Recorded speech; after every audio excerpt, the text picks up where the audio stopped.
Reka mbasuhuze kandi mbifurize kugira ibihe byiza mwebwe mwese mukomeje gukurikirana ibiganiro binyuranye bitandukanye binyura kuri uru rubuga rwa Dusome Bibiliya mu rurimi rw'Ikirundi.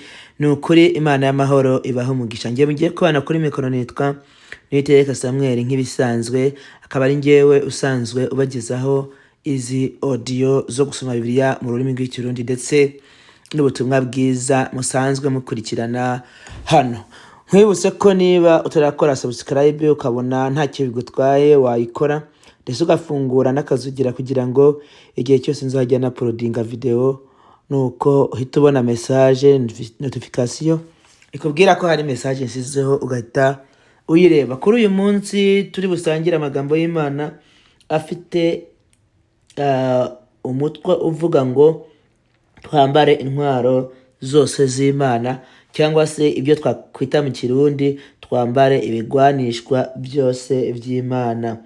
Ngewe mugiye kubana nk'ibisanzwe, amazina mwayumvise kandi nakubwira ngo hari icyo ufite ubaza cyangwa wifuza kungezaho, cyangwa se ufite nk'ubuhamya wenda ushaka kugeza ku badukurikiye, wanyandikira kuri nimero yanjye ya WhatsApp iri hano muri logo muri sikini yawe, bityo tukabasha kuvugana uko ubwo buhamya bwangeraho kandi tukabasha no kubugeza hano ku rubuga abatari bake bakabukurikirana. Shimira Imana rero yo yabyemeye ko ngera kuri iyi saha, si uko nari umugororotsi kuruta abandi kandi si uko nari mwiza kuruta abandi, ariko ni kubw'icyubahiro cy'Imana kandi ni kubw'urukundo rwayo. Imana yacu ihabwe icyubahiro. Ntaragira icyo mvuga, reka nze mbanze dufatanye gusengera isengesho kugira ngo Imana abe ariyo iza kudushoboza.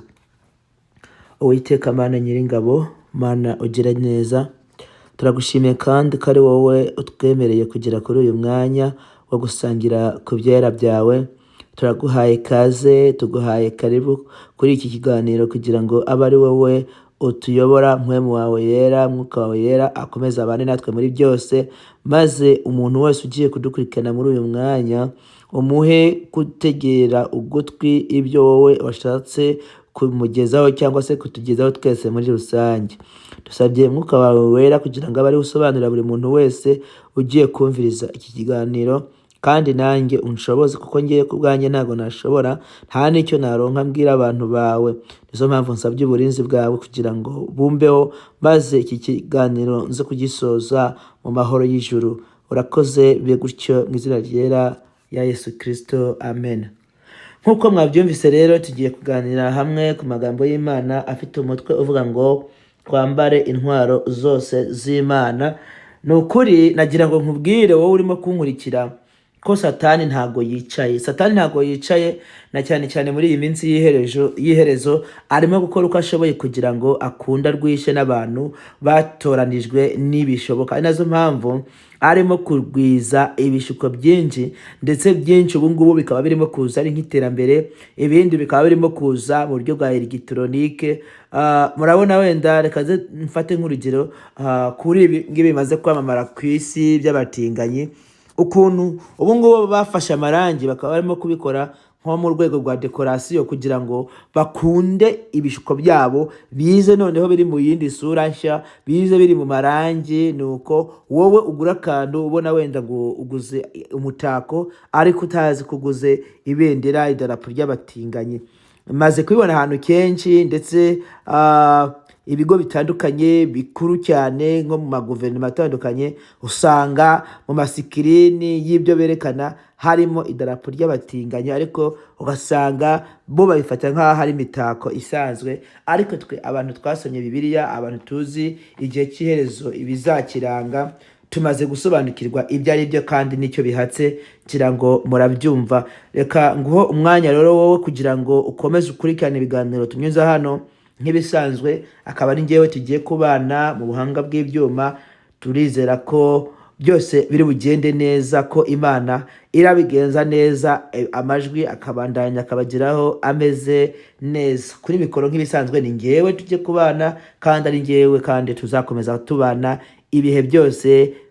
Imana izadushoboza gukora ibiganiro. Reka tudatebye turabe mu banyefeso, turebe mu gitabo cy'abefeso igice cya 6, turebe icyo Imana itubwira. Turebe mu gitabo cy'abefeso, turebe igice cya 6, turebe icyo Imana itubwira. Kandi nkubwira ngo wowe urimo kunkurikirana ufata agakaye uzu urandika imirongo ya Bibiliya, kugira ngo noneho igihe cyose ufite umwanya ube wayisubiramo umenye icyo Imana ivugana nawe. Tuhereye ku murongo w'10 hafite umutwe uvuga ngo uburyo bwo gutwara intwaro z'Imana. Reka dusome mu izina rya Yesu. Umurongo w'10 aravuga ngo ibisigaye mukomerere mu mwami no mu mbaraga z'ubushobozi bwe bwinshi. Umurongo wa 11 mwambare intwaro zose z'Imana kugira mubashe guhagarara mudatsinzwe n'uburiganya bwa Satani. Umurongo wa 12 ngo kuko tudakirana n'abafite amaraso n'umubiri, ahubwo dukirana n'abatware n'abafite ubushobozi n'abategeka isi y'umwijima n'imyuka mibi y'ahantu ho mu ijuru. Umurongo wa 13 ngo nuko rero mutware intwaro zose z'Imana kugira mubashe gukomera ku munsi mubi, kandi murangije byose mubashe guhagarara mudatsinzwe. Umurongo wa 14 haravuga ngo muhagarare mushikamye mukenyeye ukuri, mwambaye gukiranuka nk'icyuma gikingira igituza. Umurongo wa 15 mukwese inkweto arizo butumwa bwiza bw'amahoro bubiteguza. Umurongo wa 16 kandi ikigeretse kuri byose mutware kwizera nk'ingabo, ariko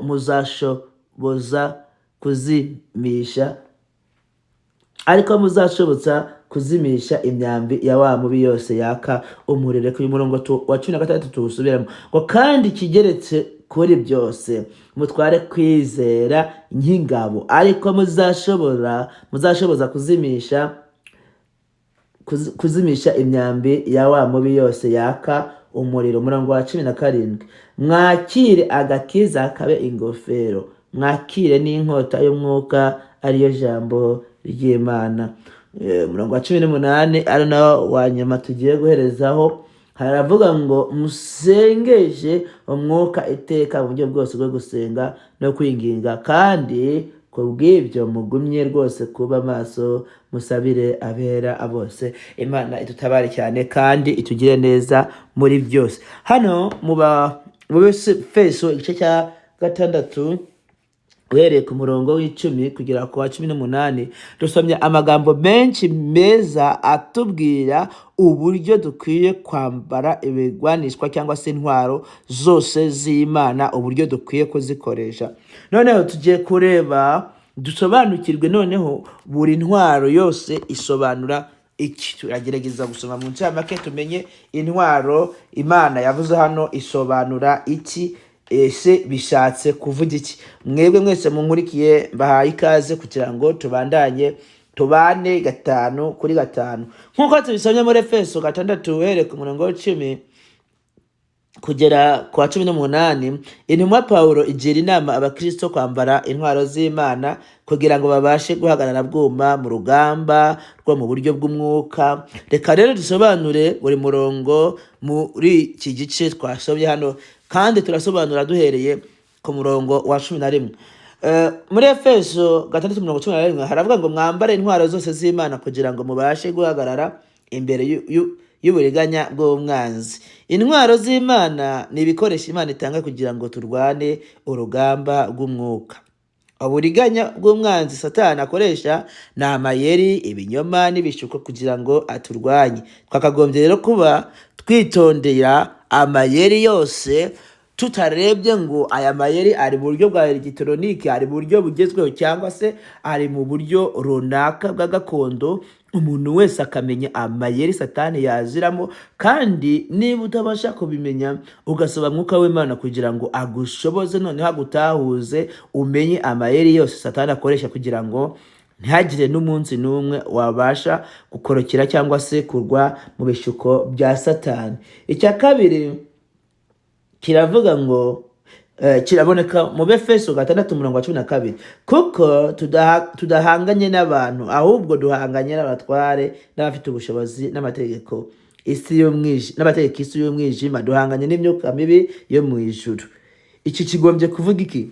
Intambara ntabwo ari iy'abantu, urugamba si urw'umubiri nk'uko ubona ubungubu umuntu ushobora gufata intwaro, ushobora gufata umuhoro, ushobora gufata imbunda akajya kurwana n'umwanzi we. Arimo kubona, umaze kubona abantu benshi muri Ukraine ukuntu intambara mugenda mubibona no ku mateleviziyo, kandi mwumvise nuko abasirikare batandukanye bagenda kurwana intambara muri Somalia kugira ngo amahoro akundi aboneke. Ariko noneho iyi ntambara turimo gusoma mu Befeso igice cya 6 uhereye ku murongo w'11 kugera ku wa 18, ntabwo ari intambara nk'iy'abasirikare bo mu isi. Ni intambara yo mu buryo bw'umwuka, ni intambara isaba kuba ufite Kristo muri wewe, ni intambara isaba kuba ufite Mwuka Wera muri wewe kugira ngo abe ari wo agutahuza ibirimo kuba byose, kubera ko ku bwacu ntabwo twashobora ikintu na kimwe. Ku bwacu ibiturwanya ni byinshi cyane, ariko iyo twashize Imana mu ruhande rwacu, nta kintu na kimwe gishobora kuba cyatubangamira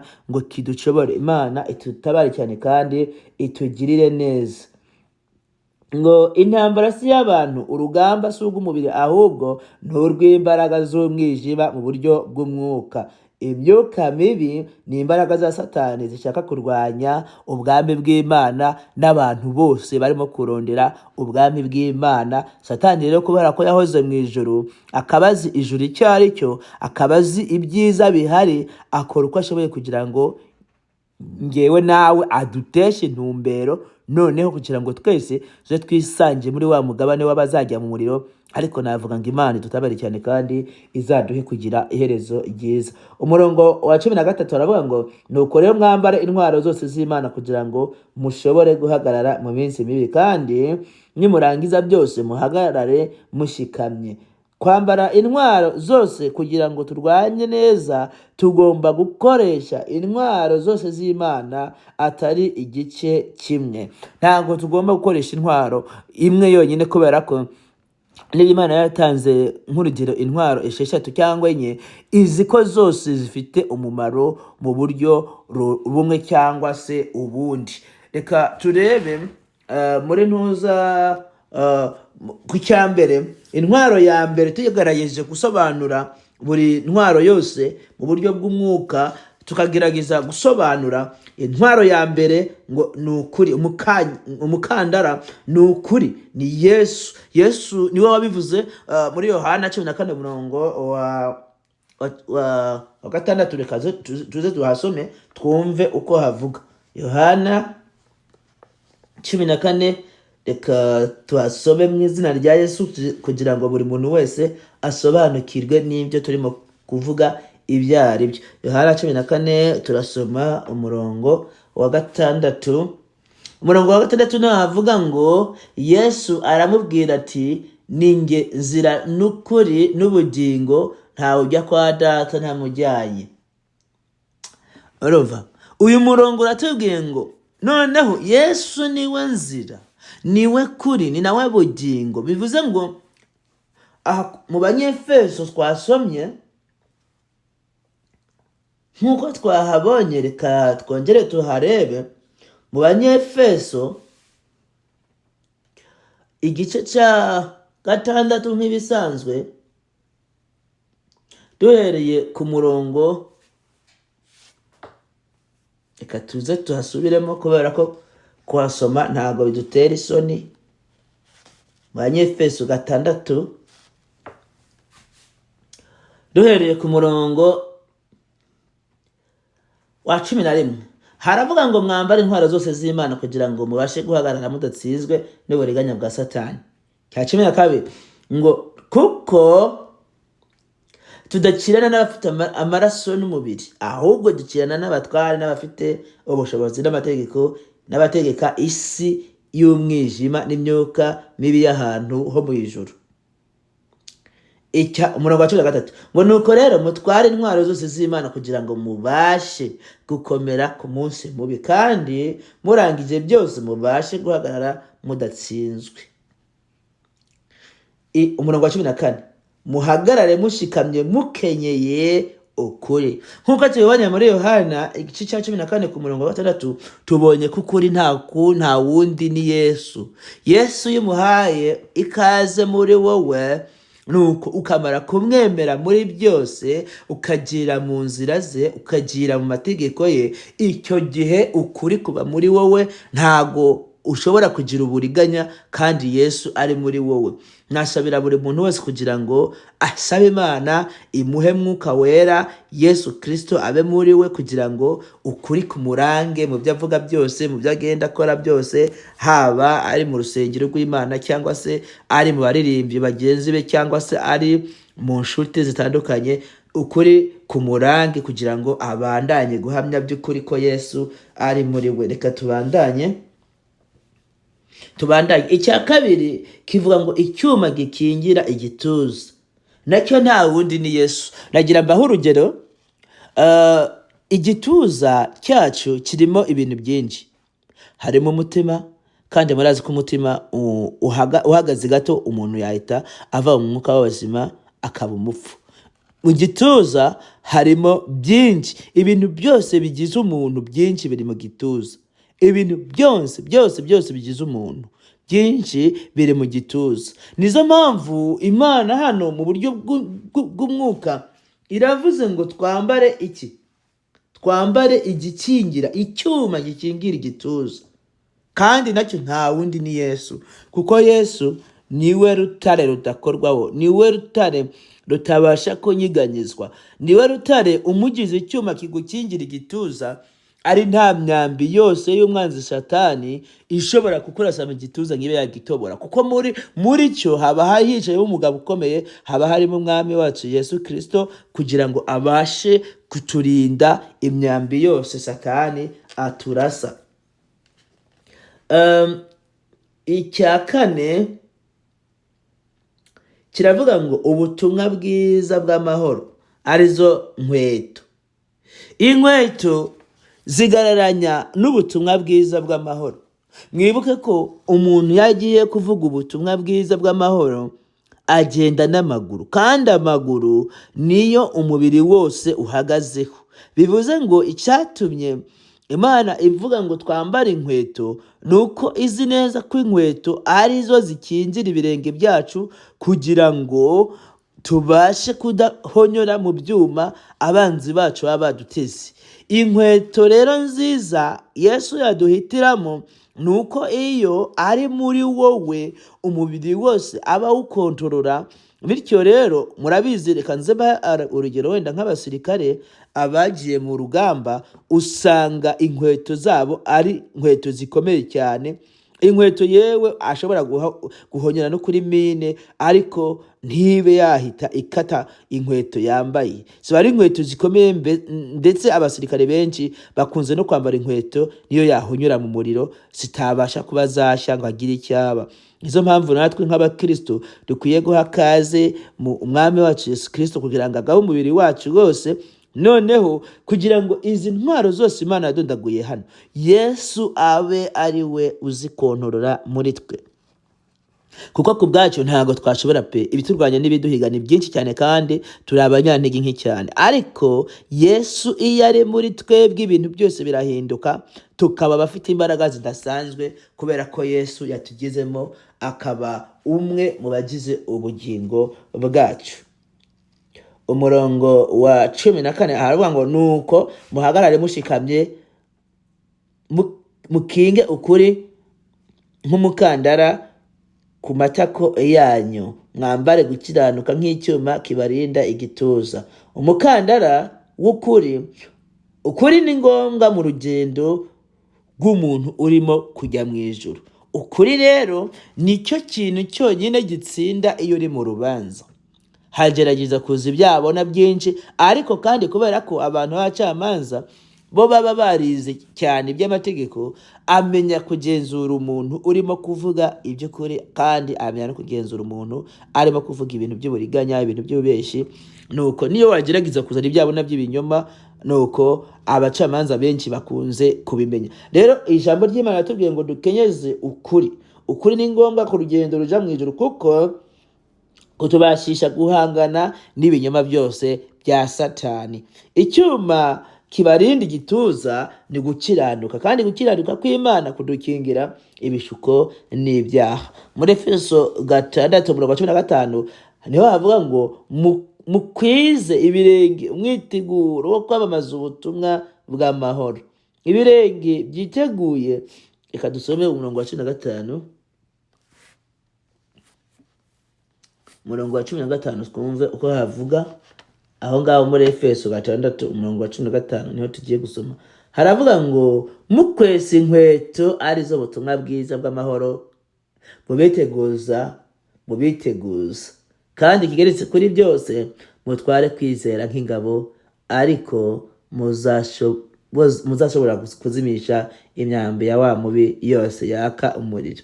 Iyo rero ufite ukwizera muri wowe, ukumva ko Imana iri muri wowe, ko Yesu yicaye muri wowe, afite ikibanza muri wowe, ukumva ko Mwuka Wera ari muri wowe, icyo gihe Satani niyo yagira ute ntago abasha kukunyiganza. Yewe niyo wahura n'ibigeragezo uravuga uti se w'ibigeragezo ubigaba byose utegeka bikaba, yategeka bigakomera, ari muri njyewe, natinya nde? Niki cyabasha kunyiganza? Ubwo rero ukamera nka Yobu. Ibintu byose byamuvuyeho, byose, ariko aravuga ngo navuye mu nda ya mama nambaye ubusa, kandi zasubira mu nda y'isi ntacyo nambaye, ntacyo njyanye. Izina ry'Imana yacu rihabwe icyubahiro. Reka tubandanye dusome twumve icyo Imana itubwira. Umurongo wa 17 mwambare. Umurongo wa 17 mu Efeso niho tugiye gusoma. Mwakire agakiza kabe ingofero, mwakire n'inkota y'umwuka ariyo jambo ry'Imana. Agakiza kabe ingofero ikurinda izuba, ingofero ikomeye ikurinda imvura, ingofero ikomeye ikurinda urubura. Igihe imvura irimo kugwa ugasanga harimo urubura rumeze nk'amabuye ameze ukuntu, nyine ugasanga akuguye mu mutwe ameze nk'aho yawutobora, icyo gihe ijambo ry'Imana riravuze ngo twambare ingofero. Ku murongo wa 17 mwakire agakiza kabe ingofero, mwakire n'inkota y'umwuka ariyo jambo ry'Imana. Inkota y'umwuka ni ijambo ry'Imana. Umuntu w'umukristo, umuntu wamenye Imana, udafite ijambo ry'Imana mu rugo rwe, udafite ijambo ry'Imana muri we, uwo muntu biragoye cyane ko yakomera mu rugendo ruja mu ijuru. Ari nazo mpamvu umuntu w'umukristo wese akwiye gutunga Bibiliya ndetse n'ibitabo byose bivuga Imana ariko bijanye no kwemera kwe. Ntabwo ukwiye gutunga ibitabo byose, kuko urabona ko amashengero ari menshi cyane, kandi amashengero ari ku isi ntabwo ariko yose.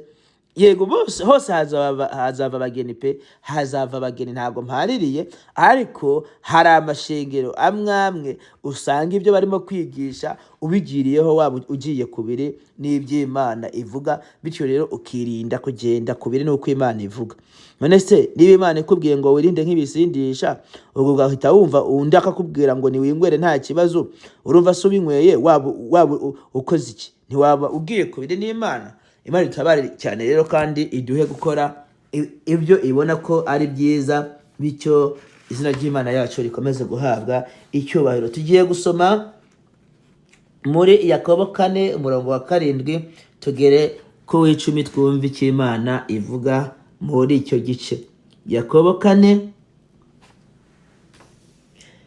Yakobo igice cya 4 tugiye gusoma amagambo y'Imana duhereye ku murongo wa 7 tugere ku murongo w'icumi. Turasoma mu izina rya Yesu muri Yakobo igice cya 4 duhereye ku murongo Yakobo igice cya 4 niho tugiye gusoma duhereye ku murongo wa 7 tugere ku murongo w'icumi. Baravuga ngo nuko rero mugandukire Imana, ariko murwanye Satani nawe azabahunga. Ahantu hari amagambo akomeye cyane. Nuko rero mugandukire Imana, iby'Imana dutegeka byose tubyemere tubikurikiza, ariko ibyo Satani adutegeka tubyange, ahubwo turusheho kumurwanya ngo nawe azaduhunga. Umurongo wa 8, mwegera Imana nayo izabegera. Yemwe banyabyaha nimukarabe namwe imitima ibiri, nimwiyeze imitima. Umurongo 9, mubabare muboroge murire, ibitwenge byanyu bihinduke kuboroga, ibyishimo bihinduke agahinda. Umurongo w'10 niho twavuze ko turageza. Reka nze tebe, twavuze ko turageza ku murongo w'10. Umurongo w'10 uravuga ngo mwicishe bugufi imbere y'Umwami Imana, kuko ari bwo izabashira hejuru. Imana tutabare cyane. Iyo umuntu rero yicishije bugufi imbere y'Imana, Imana yaba yiteguye kumushyira hejuru. Nazo mpamvu abantu turi mu rugendo ruja mu ijuru ntago duharanira icyubahiro cyo mu isi, kuko tuzi neza ko icyubahiro cyo mu isi gifite umwanya wacyo, gifite umwanya muto, ariko icyubahiro cy'Imana kizahoraho ibihe byose. Nizo mpamvu Yesu abigishwa be bamubajije ngo none se ko twahebye byose, ibyo twari dufite tukagukorera tukagukurikira, tuzaronka iki? Tuzahembwa iki? Kubera ko Yesu we yarabona imitima yabo, kandi intumbero yo kubaza icyo kibazo kwari kugira ngo bamenye, mbega muri iyi si Yesu yaje kuba umwami, yaje kuba umutware, yaje kugira ngo abe perezida w'igihugu runaka, kugira ngo natwe twumve niba bamukurikiye bamwe bazaba abategetsi bakomeye cyane. Yumve nyine ko abamukurikiye bazaba bafite ubutegetsi, kugira ngo nabo nyine nk'abahoze baroma amafi, ari abantu bagenda kurara mu nyanja barimo kuroba, ndetse ijoro rikarinda ata amafi barose, noneho bumve ko ibyo byose bazabivamo, noneho bakitwa abantu b'abanyacyubahiro bakomeye, abantu buri muntu wese agenda imbere akapfukamira. Ariko Yesu kubera ko yari azi ko iyi si turimo ibyayo byose bizashira, yarababwiye ngo nta muntu yirengagije byose, yasize byose agakurikira njye, atazabishumbushwa umurengera. Wowe wahebye byose wakoraga, wowe wahebye akabari keza wacuruzaga ukaronka amafaranga menshi, ugaheba inshuti zawe zagushorera, nuko ugakurikira Yesu. Nagira ngo nkubwire, gukurikira Yesu ntago uzabyicuza.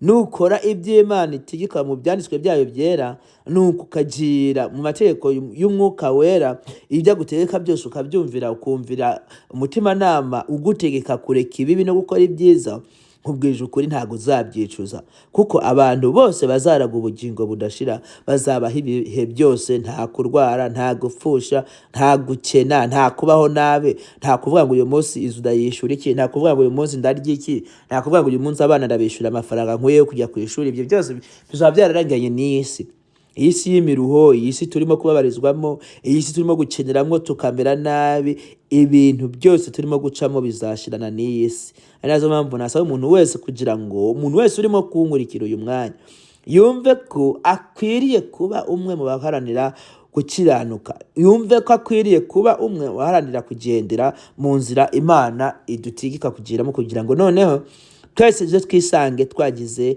iherezo ryiza. Imana yacu ihabwe icyubahiro. Ndimo kugera ku musozo w'ikigwa cy'uyu munsi, ariko nagira ngo turebere hamwe ibintu bizakurikiraho iyo wowe utazaramuka ukoze iby'Imana ishaka. Tugiye kureba ariko mbega ni biki bikurikiraho iyo Imana ikubwiye gukora ibyo ishaka, noneho wowe ukabyirengagiza ntubikore. Ni igiki gikurikiraho? Reka turabe muri Zaburi 66 umurongo wa 18. Turebe muri Zaburi, turebe icyo Imana ivuga aho ngaho, tumenye icyo Imana idushakaho. Turasoma Zaburi igice cya 66, turasoma umurongo wa 18. Niho hari amagambo y'Imana avuga ngo, iyaba naribwiraga ibyo gukiranirwa mu mutima wanjye, Uwiteka ntaba anyumviye. Ariko koko Imana iranyumviye, ityarije ugutwi ijwi ryo gusenga kwanjye. umurongo wa 20. Imana ihimbazwe, itanze kumva gusenga kwanjye kandi itankuyeho imbabazi zayo. Imana yacu ihabwe icyubahiro. Icyo gihe rero iyo wowe, umurongo wa 14 ngo iyaba naribwiraga ibyo gukiranirwa mu mutima wanjye, Uwiteka ntabanyumviye. Yewe iyo twigira nk'aho Imana tutayibona, ubu se koko hari abantu benshi bashikwa n'ibyago bakaba ariho bibuka ko Imana ibaho. Ugasanga umuntu iyo arimo kurya anezerewe, arimo kwambara neza, arimo gusohoka atembera hirya no hino hatandukanye ku isi, ugasanga ntabwo bamubwira gusenga ngo abyumve. Akumva urimo kumutuka, akumva ni ibintu nyine urimo kuvuga wipyinda ibintu bidafashe. Ariko hinga azahure n'ikigeragezo runaka, usanga arimo kwaba izina ry'Imana ayihamagara. Nuko none se wowe uzajya uhamagara umunsi umwe niho umwana umwe yari arwaye, asaba papa fanta arayimuha, asaba papa bombo arayimuha, asaba papa we umugati arawumuha, aramubwira papa numva nshaka akaborosheti, aragenda arakamugurira. Noneho ibyo ngibyo urazi nyine iyo umuntu arwaye nta peti agira. Amaze kutagira peti rero hari ibyo yari ishoboye kurya n'ibindi yashoboye nyine byariwe n'abamurwaje, abandi bana barimo kuza kumusura. Noneho umunsi umwe yabwiye papa w'ijambo rikomeye. Yaraje aramubwira ati papa wampaye kuri bombo, kubera ko abona akomeye ngo nta bombo ngira, wampaye umugati basi. Aramubwira ngo nta mugati ngira, mbuze amafaranga ya bombo ndonkayo umugati. Aramubwira papa ko nabonye kwa Kazungu babaze, wanguriye ka broshete niyo kaba kariho inyama ebyiri konyine. Aramubwira ngo mwana wanjye wagiye wumva koko sinakora ko nta mafaranga ugira. Uzi ijambo yamubwiye? Yabwiye ati none se papa wowe uzajya ungurira fanta, uzajya ungurira bombo, uzajya ungurira umugati, uzajya ungurira inyama, ari uko ndwaye gusa, nkomeye ntabwo uzabimpa? Yo, Imana idutabare cyane. Yewe mbega gukorwa mu gisebe. Papa w'umwana yumva umwana mukubise ingingo ikomeye cyane. Uzi ikintu yakoze? Ya mafaranga arimo guhakana ngo ntago yafite. Yamuguriye byose kandi agenda bikuba, kubera ko umwana mukubise ingingo. None se wowe uzajya wibuka ko Imana ibaho ari uko ushikiwe n'ibyago gusa? Ntabwo uyisenga urimo kuyikarira nk'ari so wanyu, nuko uyisenga urimo kuyitegeka. Imana yacu tuyibwira n'umutuzo, tuyibwira n'ijwi rikiye bugufi, kuko ni Imana y'inyabuntu yego, ariko kandi ikunda abantu bayisenga bicishije bugufi. Ntago wayisenga nk'urimo gukubita ku mabati ngibe yakumvise. Yego ni Imana yumva pe, kandi ibera hose icyarimwe. Niyo wasenga mu byongoshwa wongorera, Imana irabyumva, ariko kandi ishaka abantu bicishije bugufi bakayisenga bafite umutima umwe. Kandi noneho ntuyisenga ari uko washikiwe n'ibyago gusa, ukaba umucyo wawe wa buri munsi. Nk'uko umuntu atabasha kuba atarya atanywa, niko kandi n'umuntu akwiriye kubaho mu buzima bwose asenga Imana. Ntabwo ngo ngewe nzajya nsenga Imana ari uko ndwaye. None se umunsi wawe ushikiwe n'ikintu kigahita gitwara ubugingo bwa, uzibuka gusenga byagenze ute? Bizagenda ute koko? Ijambo ry'Imana ritweretse intwaro dushobora kwambara nk'umuntu w'umukristo, intwaro zidushoboza kwirinda uburiganya bwose bwa Satani, intwaro zituma ngewe nawe tuzambaye Satani atureba akatubonamo Kristo, kandi noneho kubera ko azi ko Kristo adahangarwa akaba yabura ijambo atugiraho. Ariko ab'iki gihe usanga umuntu ashikirwa n'ibigeragezo ntumenye ko na Yesu ubwe yageragejwe na Satani, kandi amuzi ko ari umunyabubasha, ari umunyabushobozi, ariko arubaha ukaragendera mu bigeragezo. Ibaze kubwira umwami wawe ngo ibi byose ndabiguha numfukamira ukansenga. Urumva iki kintu kweri? None se Satani niba yarubahutse kugerageza umwami Yesu, wowe yagutinya nkande? Waba wize amashuri angahe yatuma gutinya? waba uvuga si indimi zingahe zatuma gutinya? Waba ufite uburebure bungana ute? Waba uririmba amajwi angahe? Ko nawe bavuga ko yaririmba amajwi 12, nose waba uririmba angahe? Wanasanga nta n'amajwi n'atatu washobora kuririmbamo, aho ugasanga urimo kwigira umuntu udashobotse. Ariko wibuke ko iyi si ifite igihe gito cyane. Hari abantu benshi bagiye bapfa ureba, hari abaturanyi bawuze. Ngiye nkunze gutanga akaruriro ku bakuru b'ibihugu nabonye bagiye bapfa, ndeba abaperezida, ndeba kumahukana ka yapfuye. Ibaze none se niba yapfuye afite abarinzi, afite intwaro nyinshi akontorora nka perezida, ariko urupfu rukamusanga haryamye rukamujyana, wowe usurinde urinde utagira n'imbwa yo kukurarira, nuko ugasanga urimo kwigira umuntu udashobotse. Mbabarire ntago ndimo kugutuka yego, ariko kandi ijambo ry'Imana ritubwira guca bugufi imbere y'Imana, tukatura ibyaha byacu tukihana kugira ngo Imana itugirire imbabazi. Noneho kugira ngo tuzisange muri wa mugwi w'abantu Imana izabwira ngo nimuze abanjye, abo data yahaye umugisha murabwo ubugingo budashira. Reka mbifurize mwese gukomeza kugira ibihe byiza. Nayo magambo Imana yashimye ko twaganira kuri uyu munsi, atwereka uburyo dukwiye kwambara intwaro z'Imana ndetse n'uburyo dukwiye kuzikoresha. Ngewe narimo kubashikiriza ikiganiro nk'ibisanzwe, muranzi maze kumenyera, nitwa Niteka Samuel.